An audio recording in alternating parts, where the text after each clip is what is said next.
بسم اللہ الرحمن الرحیم۔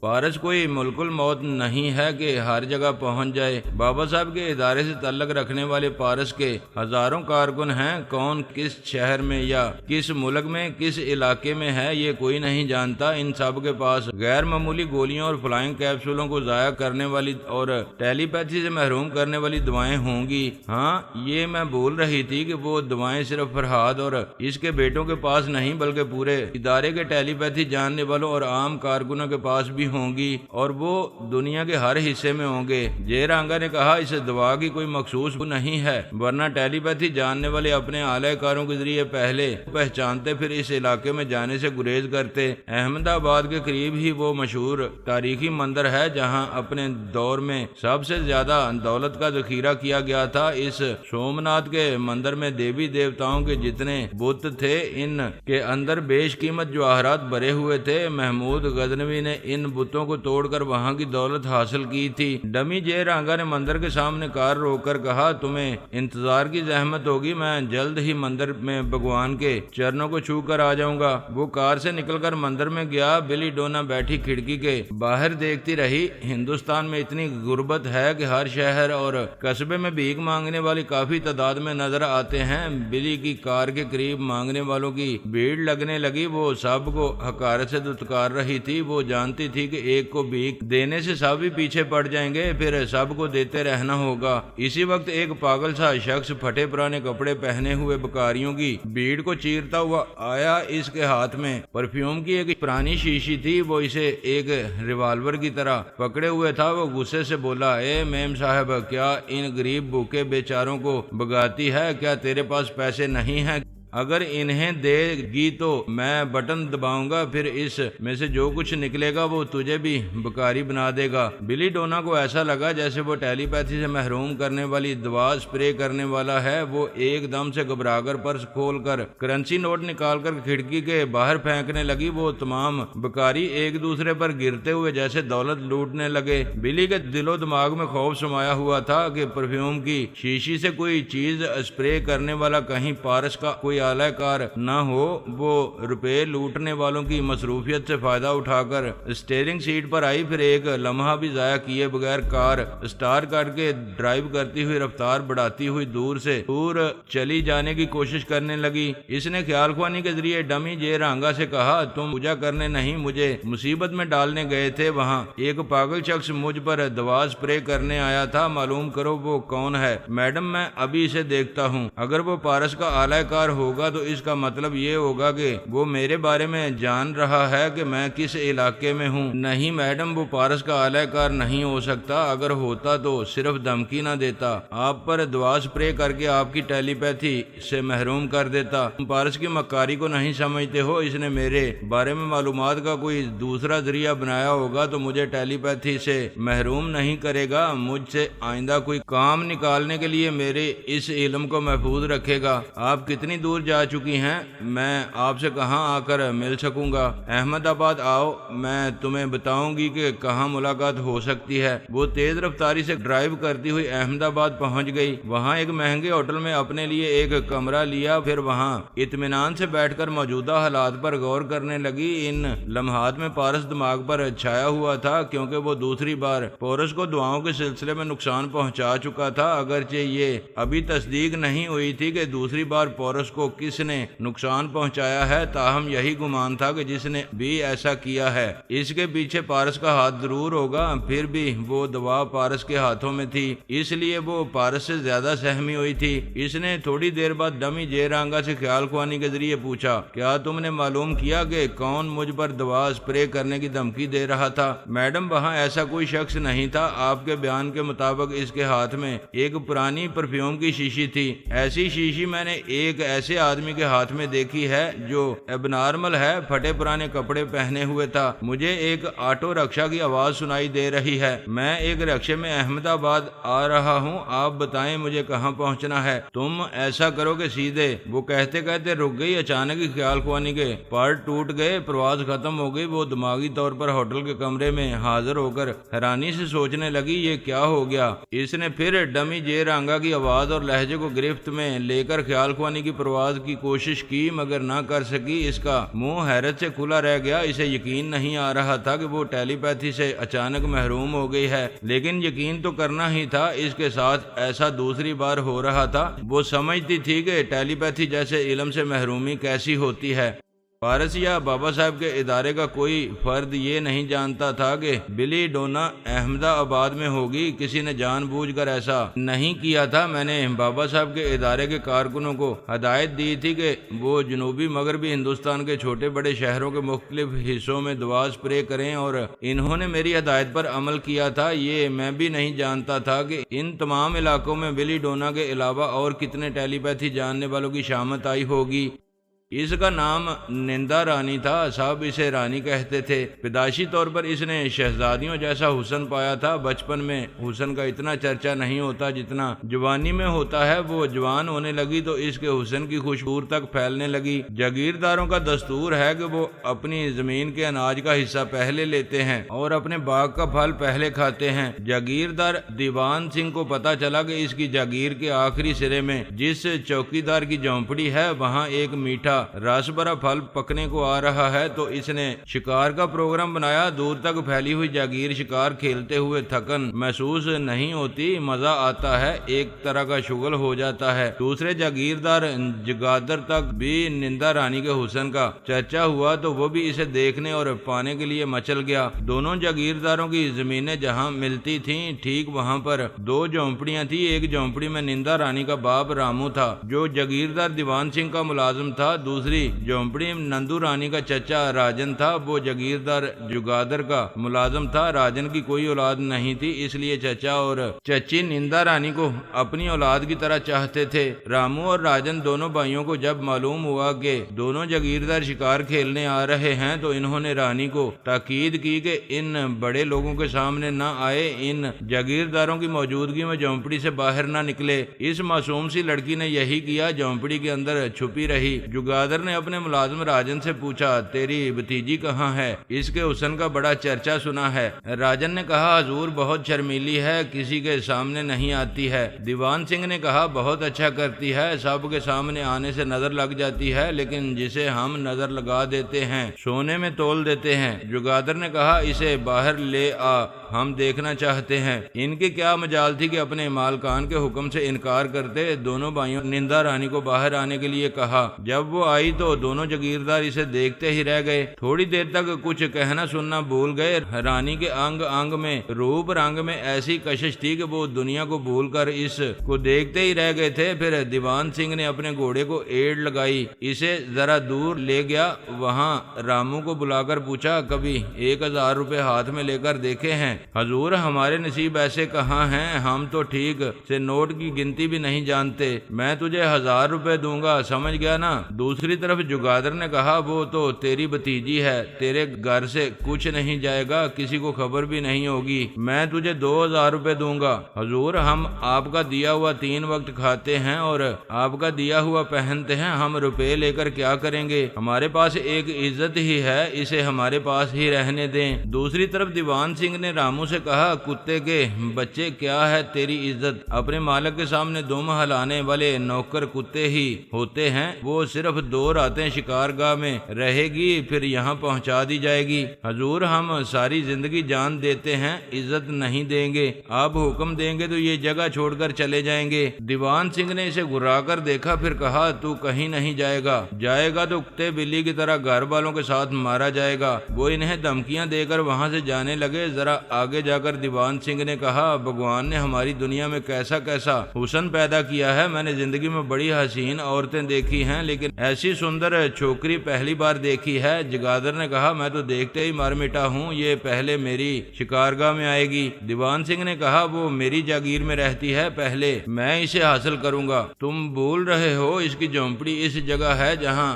ہم دونوں کی زمینیں ملتی ہیں، اس کی آدھی جھونپڑی تمہاری زمین پر، آدھی میری زمین پر ہے۔ خواہ مخواہ جھگڑے والی بات نہ کرو، میں مانتا ہوں کہ اس کی جھونپڑی ہم دونوں کی زمینوں پر ہے، لیکن نندا رانی کا باپ رامو میرا نوکر ہے، اس کی ہر ہر چیز میری ہوگی، تم میرے نوکر سے کچھ لینے کے حقدار نہیں ہو۔ ہم جاگیردار جانتے ہیں کہ جو چیز مانگنے سے نہیں ملتی وہ چھین لی جاتی ہے، کوئی بھی چیز کمزور سے چھینی جاتی ہے، اور تمہیں تو میری طاقت کا اندازہ ہوگا۔ مجھے تو ہے مگر تمہیں میری طاقت کا اندازہ نہیں ہے۔ کل صبح تم سنو گے کہ میں اس کے ساتھ رات گزار چکا ہوں۔ دونوں نے ایک دوسرے کو گھرا کر دیکھا، پھر کہا ایک چھوکری کی خاطر ہمارے کئی وفادار مارے جائیں گے، خون خرابے کے بغیر فیصلہ ہو جائے تو بہتر ہے۔ بہتری تو یہی ہوگی کہ آج ایک رات کے لیے اسے بھول جاؤ، کل سے وہ تمہاری ہو کر رہے گی، میں اسے بھول جاؤں گا۔ میں کسی کا جھوٹا نہیں کھاتا۔ ٹھیک ہے تو پھر دیکھ لیں گے وہ پہلے کس کے حصے میں آتی ہے۔ وہ دونوں اپنے اپنے گھوڑے کی لگام موڑ کر اپنے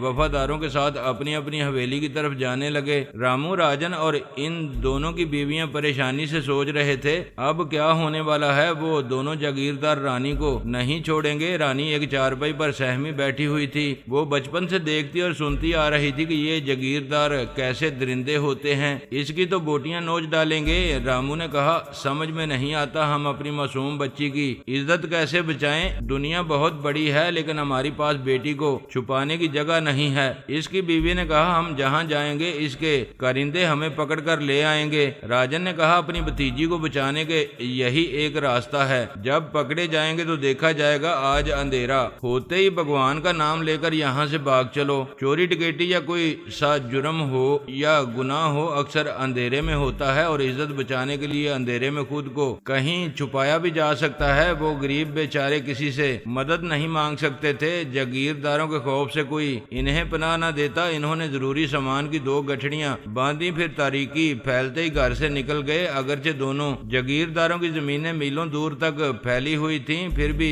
انہوں نے سوچا رات بھر چلتے چلتے ان کی جاگیروں سے دور نکل آئیں گے۔ ادھر دونوں جاگیرداروں میں ٹھان گئی تھی، دونوں نے اپنی اپنی جگہ سوچا کہ دیر کریں گے تو پھر ایک کو دوسرے کا جھوٹا کھانا پڑے گا، اور یہ دونوں میں سے کسی کو منظور نہیں تھا۔ ان کے وفادار گن مین بھی تاریکی پھیلتے ہی اس جھونپڑی کے اطراف پھیل گئے۔ پہلے دیوان سنگھ کے وفاداروں نے انہیں دیکھا، وہ بیچارے نندا رانی کو اپنے درمیان میں لیے سہمے ہوئے جا رہے تھے۔ جب ان پر ٹارچ کی روشنی پڑی تو وہ سب دہشت سے چیخ پڑے، مارے خوف کے تھر تھر کانپتے ہوئے زمین پر اکڑوں بیٹھ گئے۔ ایک نے کہا نمک حرام اپنے مالک کا کھاتا ہے اور مالک کو دھوکہ دے کر بھاگنا چاہتا ہے۔ 3-4 گن مین اپنی اپنی رائفلوں کے کندھے سے رامو اور راجن کو مارنے لگے۔ ان کی عورتوں نے انہیں بچانا چاہا تو ان کی بھی پٹائی ہونے لگی۔ جاگیرداروں کا حکم تھا کہ صرف نندا رانی کو کوئی نقصان نہ پہنچایا جائے، اس کے خوبصورت بدن پر ہلکی سی خراش بھی نہیں آنی چاہیے۔ رانی کے تمام بزرگ مار کھاتے کھاتے لہو لہان ہو گئے، اتنے زخم آئے کہ وہ زمین سے اٹھنے کے قابل بھی نہ رہے۔ رامو نے کراہتے ہوئے کہا بیٹی بھاگ جاؤ، کسی طرح بھاگ جاؤ۔ وہ بری طرح سہمی ہوئی تھی اور یہ سمجھ رہی تھی کہ نہیں بھاگے گی تو اسے دیوان سنگھ کی شکارگاہ میں پہنچا دیا جائے گا، لہٰذا وہ بھاگنے لگی۔ دیوان سنگھ ایک طرف گھوڑے پر بیٹھا ٹارچ کی روشنی میں یہ تماشا دیکھ رہا تھا، اس کے وفادار نندا رانی کے پیچھے دوڑنے لگے۔ اسی وقت جگادر کے وفاداروں نے گولیاں چلائیں، دیوان سنگھ کے 2 آدمی گولیاں کھا کر گر پڑے۔ فوراً ٹارچ بجھا دی گئی تھی، پھر بھی جوابی فائرنگ کے نتیجے میں جگادر کے آدمیوں کے بھی چیخنے کی آوازیں آئیں، ادھر کے لوگ بھی مارے گئے تھے۔ مقابلہ بڑی جانداری سے ہو رہا تھا، ٹارچ سب کے پاس تھی لیکن جو بھی اسے روشن کرتا وہ دشمن کی گولی سے مارا جاتا، اس لیے تاریکی میں صرف قدموں کی آہٹوں پر فائرنگ ہو رہی تھی۔ نندا رانی کو جان کی پرواہ نہیں تھی، وہ عزت بچانے کی خاطر فائرنگ کے باوجود بھاگتی جا رہی تھی۔ یوں فائرنگ کی آوازیں دور ہوتی جا رہی تھیں، وہ گولیوں کی بچھاڑ سے نکل آئی تھی لیکن بھاگنے کے دوران میں گھوڑوں کی ٹاپیں سنائی دے رہی تھیں۔ شکاری پیچھے لگے ہوئے تھے، وہ 2 پیروں سے کتنی دور تک دوڑ سکتی تھی؟ شکاری آرام سے گھوڑوں پر آ رہے تھے، گھوڑے تھک نہیں سکتے تھے۔ وہ تھک گئی، نڈال سی ہو کر چلنے لگی، چلتے چلتے ڈگمگانے لگی۔ آخر ایک جگہ اس کے قدم لڑکھڑائے، وہ چیخ مار کر گری اور ایک ڈھلان میں لڑکتی ہوئی ایک پتھر سے ٹکرا کر وہیں تھم گئی۔ رات تھی،